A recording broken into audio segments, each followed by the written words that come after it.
Hola, comment está casa?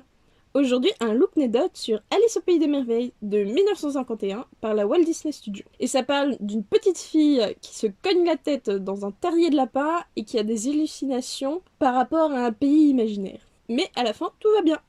Le générique commence en nous spoilant des moments du film avec des illustrations inspirées du travail de Marie Bellet, qui a donné le ton du film après les 20 ans de recherche pour l'esthétique du film. La scène dans le jardin nous montre qu'Alice fait des couronnes de fleurs, les doigts dans le nez, qu'elle décrit le monde des merveilles, ou encore qu'une montre appartenant à un lapin est plus impressionnante que celui-ci portant une veste. Et qu'elle ne marche que sur la pointe des pieds. Elle chute alors dans le plus grand des calmes, comme sa jupe est un parachute. Après, on découvre qu'il faut juste effleurer la nourriture pour que ça fasse effet, et qu'Alice ne fait que ramper.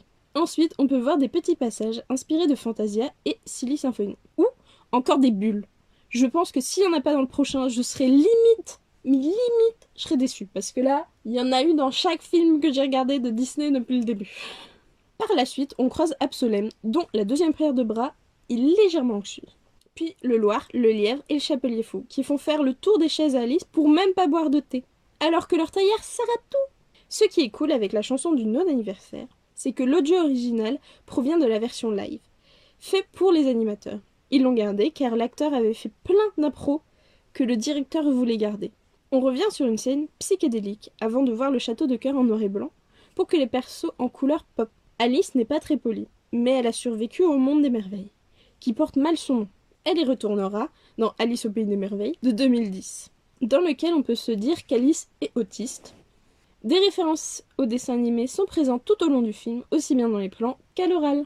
Absolem est déjà présent, il sera dans tous les moments importants pour Alice et Wonderland.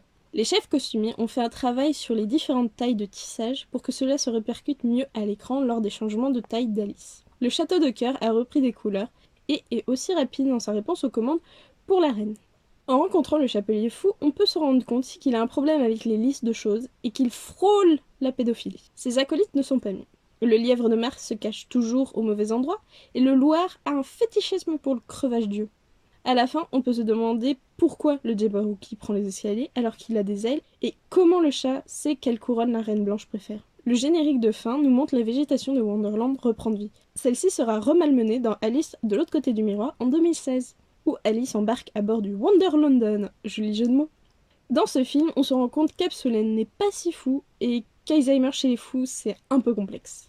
Le temps a des talents de création dignes de Geppetto, malgré que tout Wonderland fonctionne sur papier, même les vaisseaux temporels. Le chapelier fou est le seul malade dans sa famille, alors qu'ils ont le même métier.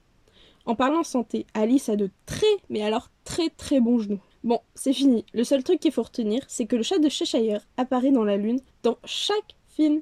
Voilà, si vous avez aimé, n'hésitez pas à vous abonner, à liker la vidéo. Bisous bisous.